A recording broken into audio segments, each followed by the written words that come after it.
Les illusions perdues, sous mode feuilleton, on avance d'un passage à un autre, on glisse, on prend là les forces les plus vives. On a fait connaissance de l'imprimerie du père Séchard, et comment il escroque son fils. On a vu l'amitié de David et de Lucien. On a laissé la façon dont se rapproche Ève, la sœur de Lucien, et David.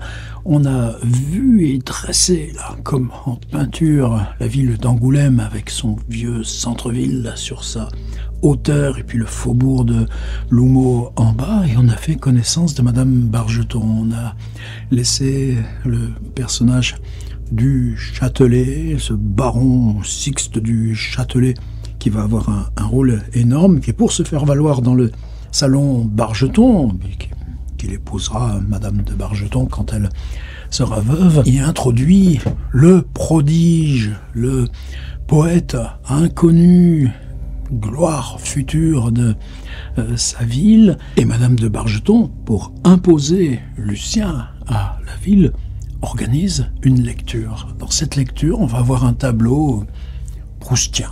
Comment dire ça? Non, Proust, il dirait, bah ouais, je lui ai tout pris. Lucien arrive, il va croiser Monsieur de Bargeton, seul, et puis arrive cette galerie d'invités. Vous croyez que si Balzac ne parle pas tant que ça de Saint-Simon, il ne l'a pas lu? Rien que ce passage témoignerait du contraire. Les plus petites circonstances de cette soirée agirent beaucoup sur Lucien, que son caractère portait à écouter les premières impressions. Comme tous les amants inexpérimentés, il arriva de si bonne heure que Louise n'était pas encore au salon. Monsieur de Bargeton s'y trouvait seul.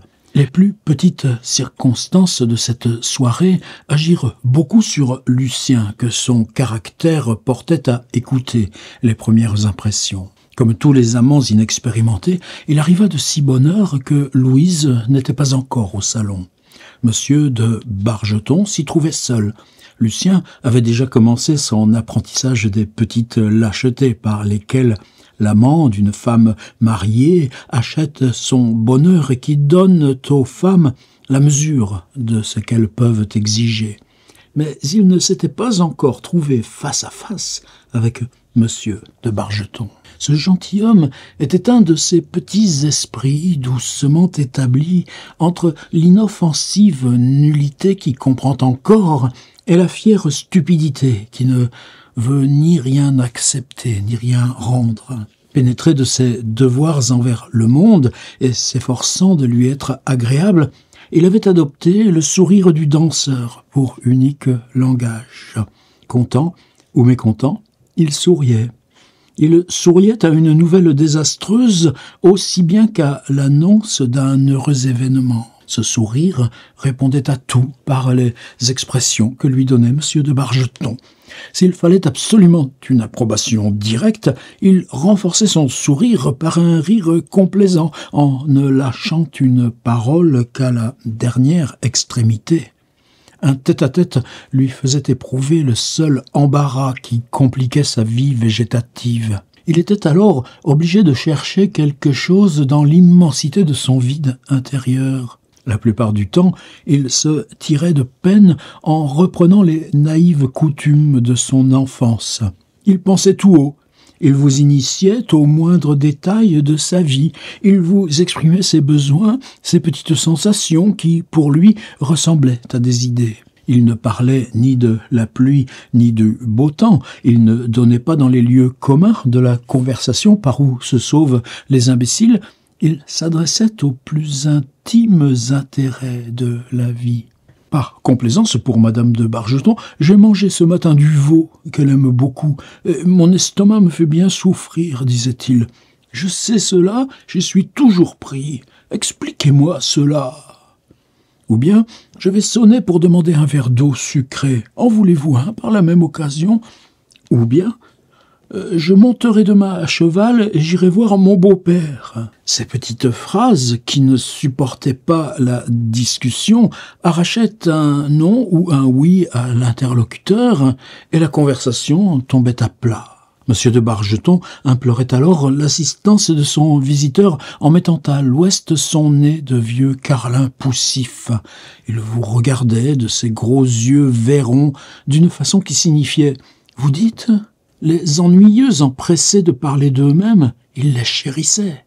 Il les écoutait avec une probe et délicate attention qui le leur rendait si précieux que les bavards d'Angoulême lui accordaient une sournoise intelligence et le prétendaient mal jugé. Aussi, quand il n'avait plus d'auditeurs, ces gens venaient-ils achever leur récit ou leur raisonnement auprès du gentilhomme, sûr de trouver son sourire élogieux. Le salon de sa femme étant toujours plein, il s'y trouvait généralement à l'aise. Il s'occupait des plus petits détails. Il regardait qui entrait, saluait en souriant, conduisait à sa femme le nouvel arrivé. Il gâtait ceux qui partaient et leur faisait la conduite en accueillant leurs adieux par son éternel sourire. Quand la soirée était animée et qu'il voyait chacun à son affaire, l'heureux muet restait planté sur ses deux hautes jambes comme une cigogne sur ses pattes, ayant l'air d'écouter une conversation politique, où il venait étudier les cartes d'un joueur sans y rien comprendre car il ne savait aucun jeu, où il se promenait en humant son tabac et en soufflant sa digestion. Anaïs était le beau côté de sa vie. Elle lui donnait des jouissances infinies. Lorsqu'elle jouait son rôle de maîtresse de maison, il s'étendait dans une bergère en l'admirant, car elle parlait pour lui.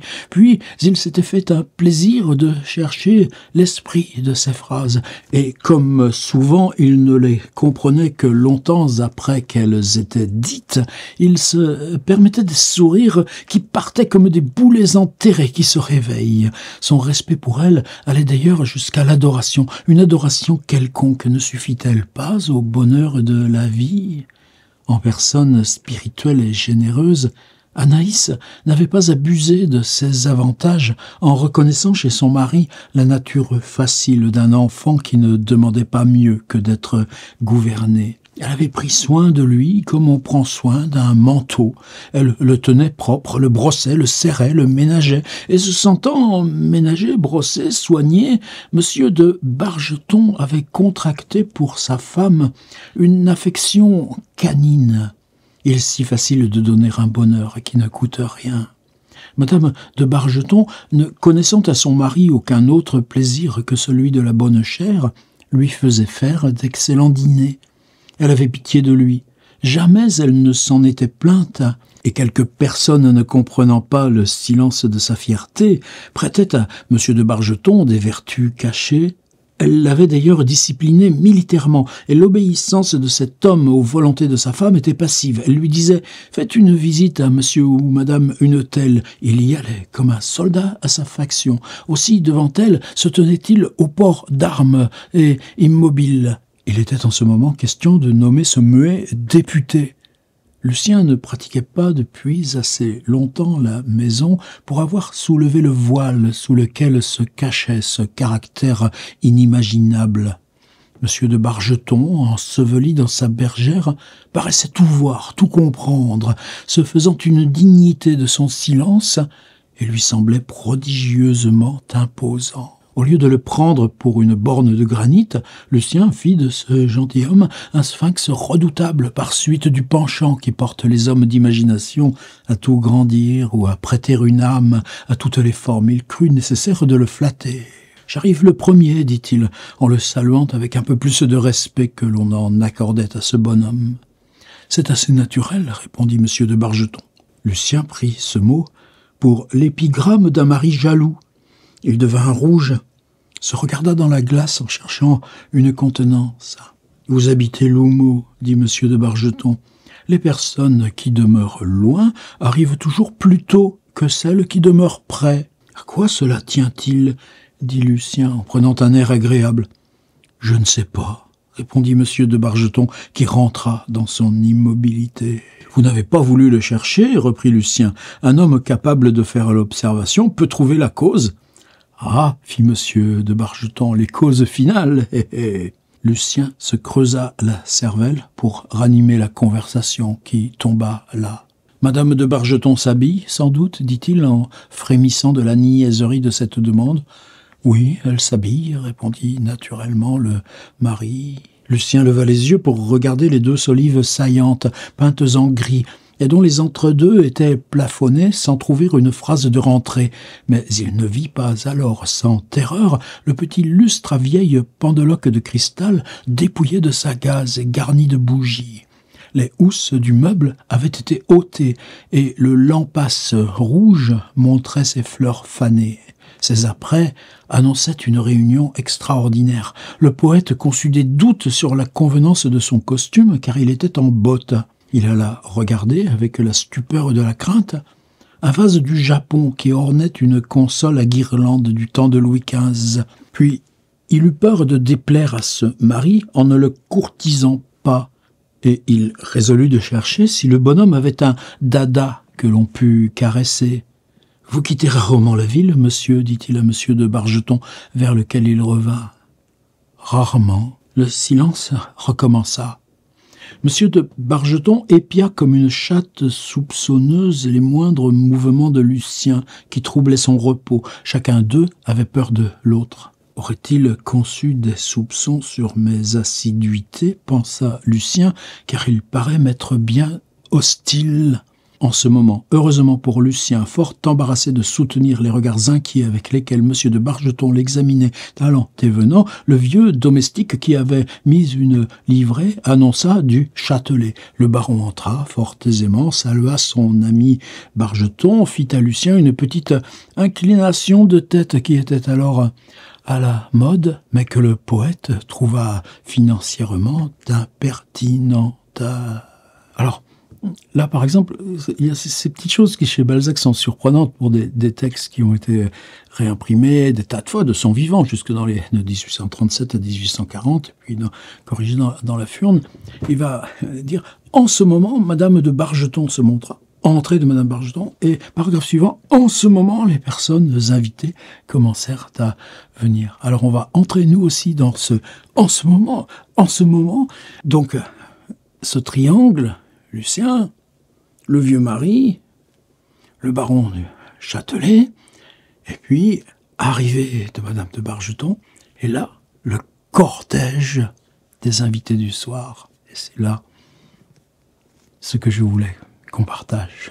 En ce moment, Madame de Bargeton se montra dans tout l'éclat d'une toilette étudiée. Elle portait un turban juif enrichi d'une agrafe orientale, une écharpe de gaze sous laquelle brillaient les camées d'un collier était gracieusement tournée à son cou. Sa robe de mousseline peinte à manches courtes lui permettait de montrer plusieurs bracelets étagés sur ses beaux bras blancs. Cette mise théâtrale charma Lucien. Monsieur du Châtelet adressa galamment à cette reine des compliments nauséabonds qui la firent sourire de plaisir, tant elle fut heureuse d'être louée devant Lucien. Elle n'échangea qu'un regard avec son cher poète et répondit au directeur des contributions en le mortifiant par une politesse qu'il acceptait de son intimité. En ce moment, les personnes invitées commencèrent à venir. En premier lieu, se produisirent l'évêque et son grand vicaire, deux figures dignes et solennelles, mais qui formaient un violent contraste. Monseigneur était grand et maigre, son acolyte était court et gras. Tous deux, ils avaient des yeux brillants, mais l'évêque était pâle et son grand vicaire offrait un visage empourpré par la plus riche santé.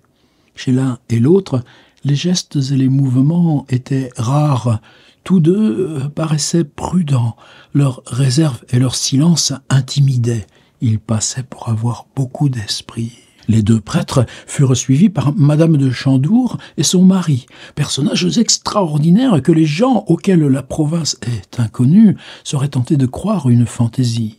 Le mari d'Amélie, la femme qui se posait comme l'antagoniste de Madame de Bargeton, Monsieur de Chandour, qu'on nommait Stanislas, était un ci-devant jeune homme, encore mince, à 45 ans, et dont la figure ressemblait à un crible. Sa cravate était toujours nouée de manière à présenter deux pointes menaçantes, l'une à la hauteur de l'oreille droite, l'autre abaissée vers le ruban rouge de sa croix. Les basques de son habit étaient violemment renversées. Son gilet très ouvert laissait voir une chemise gonflée, empesée, fermée par des épingles surchargées d'orfèvrerie. Enfin, tout son vêtement avait un caractère exagéré qui lui donnait une si grande ressemblance avec les caricatures qu'en le voyant, les étrangers ne pouvaient s'empêcher de sourire. Stanislas se regardait continuellement avec une sorte de satisfaction de haut en bas, en vérifiant le nombre des boutons de son gilet, en suivant les lignes onduleuses que dessinait son pantalon collant, en caressant ses jambes par un regard qui s'arrêtait amoureusement sur les pointes de ses bottes. Quand il cessait de se contempler ainsi, ses yeux cherchaient une glace.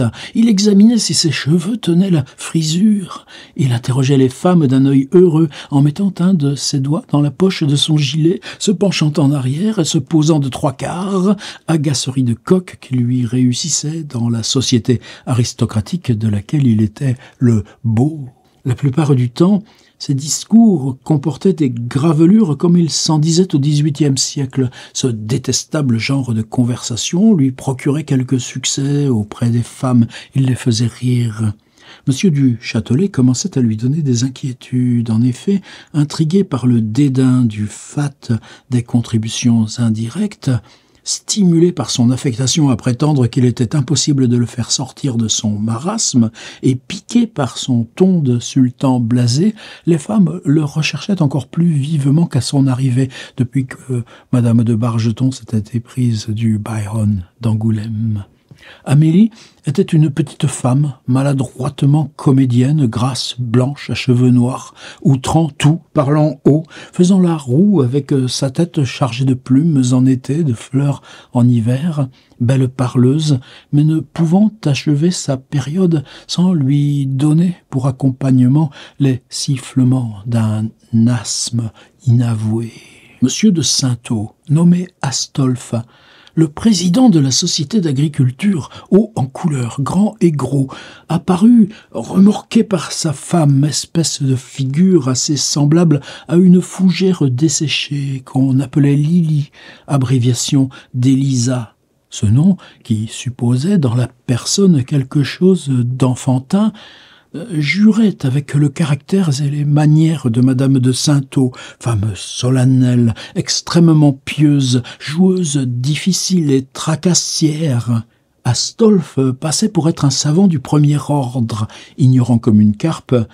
Il n'en avait pas moins écrit les articles sucre et eau de vie dans un dictionnaire d'agriculture, deux œuvres pillées en détail dans tous les articles des journaux et dans tous les anciens ouvrages où il était question de ces deux produits. Tout le département le croyait occupé d'un traité sur la culture moderne. Quoiqu'il restât enfermé pendant toute la matinée dans son cabinet, il n'avait pas encore écrit 2 pages depuis 12 ans. Si quelqu'un venait le voir, il se laissait surprendre, brouillant des papiers, cherchant une note égarée ou taillant sa plume, mais il employait en niaiserie tout le temps qu'il demeurait dans son cabinet. Il y lisait longuement le journal, il sculptait des bouchons avec son canif, il traçait des dessins fantastiques sur son garde-main, il feuilletait Cicéron pour y prendre à la volée une phrase ou des passages dont le sens pouvait s'appliquer aux événements du jour, puis le soir, il s'efforçait d'amener la conversation sur un sujet qui lui permit de dire « Il se trouve dans Cicéron une page qui semble avoir été écrite pour ce qui se passe de nos jours. » Il récitait alors son passage, au grand étonnement des auditeurs, qui se redisaient entre eux « Vraiment, Astolphe est un puits de science !» Ce fait curieux se contait par toute la ville et l'entretenait dans ses flatteuses croyances sur Monsieur de Saintot. Après ce couple vint Monsieur de Bartas, nommé Adrien, l'homme qui chantait les airs de basse taille et qui avait d'énormes prétentions en musique. L'amour-propre l'avait assis sur le solfège. Il avait commencé par s'admirer lui-même en chantant, puis il s'était mis à parler musique et avait fini par s'en occuper exclusivement. L'art musical était devenu chez lui comme une monomanie. Il ne s'animait qu'en parlant de musique. Il souffrait pendant une soirée jusqu'à ce qu'on le priât de chanter. Une fois qu'il avait beuglé un de ses airs, sa vie commençait. Il paradait, il se haussait sur ses talons en recevant des compliments. Il faisait le modeste, mais il allait néanmoins de groupe en groupe pour y recueillir des éloges. Puis, quand tout était dit, il revenait à la musique en entamant une discussion à propos des difficultés de son air ou en vantant le compositeur. Monsieur Alexandre de Brébian, le héros de la sépia, le dessinateur qui infestait les chambres de ses amis par des productions saugrenues et gâtait tous les albums du département, accompagnait Monsieur de Bartas. Chacun d'eux donnait le bras à la femme de l'autre. Au dire de la chronique scandaleuse, cette transposition était complète. Les deux femmes, Lolotte, Madame Charlotte de Brébian, et Fifine, Madame Joséphine de Bartas, également préoccupées d'un fichu, d'une garniture, de l'assortiment de quelques couleurs hétérogènes, étaient dévorées du désir de paraître parisiennes et négligeaient leur maison où tout allait à mal. Si les deux femmes, serrées comme des poupées dans des robes économiquement établies, offraient sur elles une exposition de couleurs outrageusement bizarres, les maris se permettaient, en leur qualité d'artistes, un laisser-aller de province qui les rendait curieux à voir. Leurs habits fripés leur donnaient l'air des comparses qui, dans les petits théâtres, figurent la haute société invitée aux noces. Parmi les figures qui débarquèrent dans le salon, l'une des plus originales fut celle de Monsieur le comte de Senonches, aristocratiquement nommé Jacques, grand chasseur, hautain, sec, à figure hâlée, aimable comme un sanglier, défiant comme un Vénitien, jaloux comme un Maure, et vivant en très bonne intelligence avec Monsieur du Hautoy, autrement dit Francis, l'ami de la maison. Madame de Senonches, Zéphirine, était grande et belle, mais couperosée déjà par une certaine ardeur de foi qui la faisait passer pour une femme exigeante.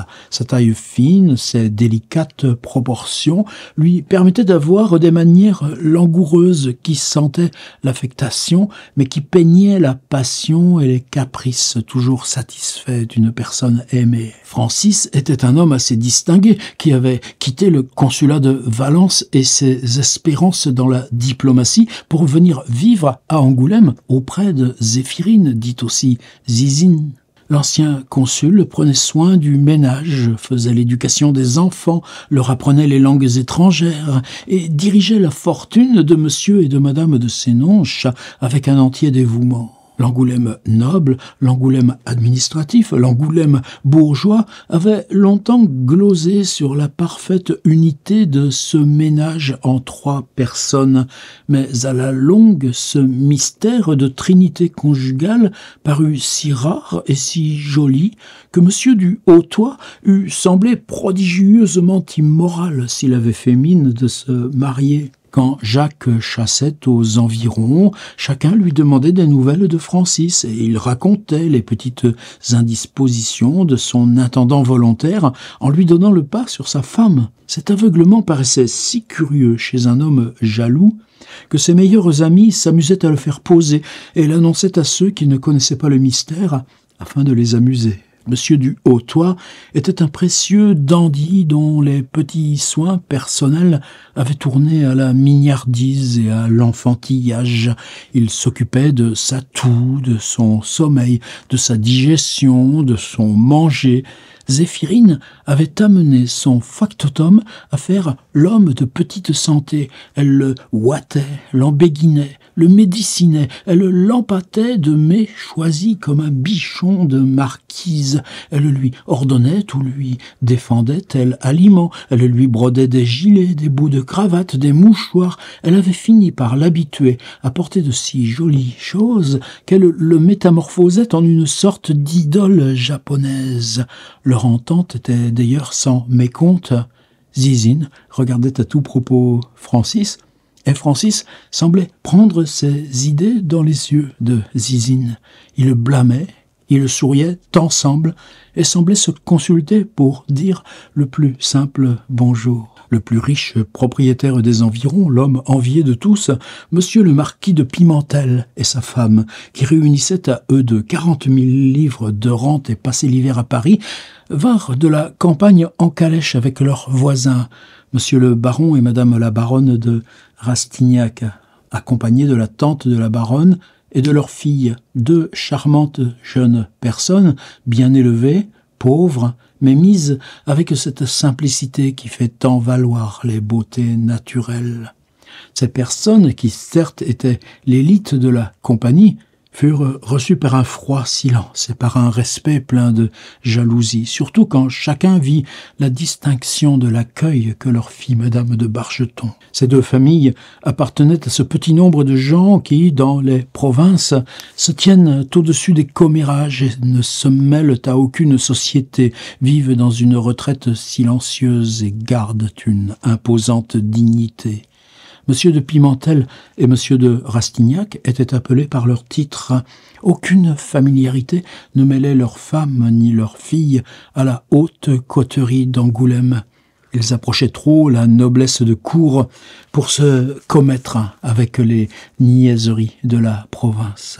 Le préfet et le général arrivèrent les derniers, accompagné du gentilhomme campagnard qui, le matin, avait apporté son mémoire sur les vers à soie chez David.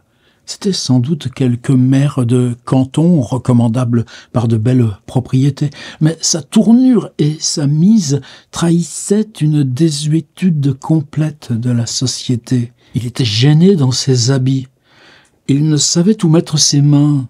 Il tournait autour de son interlocuteur en parlant, il se levait, se rasseyait pour répondre quand on lui parlait, il semblait prêt à rendre un service domestique, il se montrait tour à tour obséquieux, inquiet, grave, il s'empressait de rire d'une plaisanterie, il écoutait d'une façon servile, et parfois il prenait un air sournois en croyant qu'on se moquait de lui. Plusieurs fois, dans la soirée, oppressé par son mémoire, il essaya de parler vers à soie. Mais l'infortuné monsieur de Séverac tomba sur monsieur de Bartas qui lui répondit musique, et sur monsieur de Saintot qui lui cita Cicéron. Vers le milieu de la soirée, le pauvre maire finit par s'entendre avec une veuve et sa fille, madame et mademoiselle du Brossard, qui n'étaient pas les deux figures les moins intéressantes de cette société. Un seul mot dira tout, elles étaient aussi pauvres que nobles. Elles avaient dans leur mise cette prétention à la parure qui révèle une secrète misère. Madame du Brossard vantait fort maladroitement et à tout propos sa grande et grosse fille, âgée de 27 ans, qui passait pour être forte sur le piano. Elle lui faisait officiellement partager tous les goûts des gens à marier, et dans son désir d'établir sa chère Camille, elle avait dans une même soirée prétendu que Camille aimait la vie errante des garnisons et la vie tranquille des propriétaires qui cultivent leurs biens. Toutes deux, elles avaient la dignité pincée, aigre, douce des personnes que chacun est enchanté de plaindre, auxquelles on s'intéresse par égoïsme, qui ont sondé le vide des phrases consolatrices par lesquelles le monde se fait un plaisir d'accueillir les malheureux. Monsieur de Séverac avait 59 ans, il était veuf et sans enfant. La mère et la fille écoutèrent donc avec une dévotieuse admiration les détails qu'il leur donna sur ses magnaneries. « Ma fille a toujours aimé les animaux, dit la mère. Aussi, comme la soie que font ces petites bêtes intéresse les femmes, je vous demanderai la permission d'aller à Séverac, montrer à ma Camille comment ça se récolte. Camille a tant d'intelligence qu'elle saisira sur le champ tout ce que vous lui direz. N'a-t-elle pas compris un jour la raison inverse du carré des distances ?» Une de ces scènes que je pense charnières dans Les Illusions perdues et qu'on va suivre une par une. Alors ensuite, vous savez l'histoire, tout le monde là, c'est l'histoire, c'est la catastrophe que représente cette soirée, c'est le duel que le monsieur de Bargeton va aller provoquer, je sais plus lequel, peut-être ce Francis là du Hautoir, lui demandant raison là de bruit répandu sur son épouse et sa relation avec Lucien. Et puis ça sera le départ à Paris de Madame de Bargeton, accompagnée de son petit poète. On se fait ça dans l'épisode 5 ?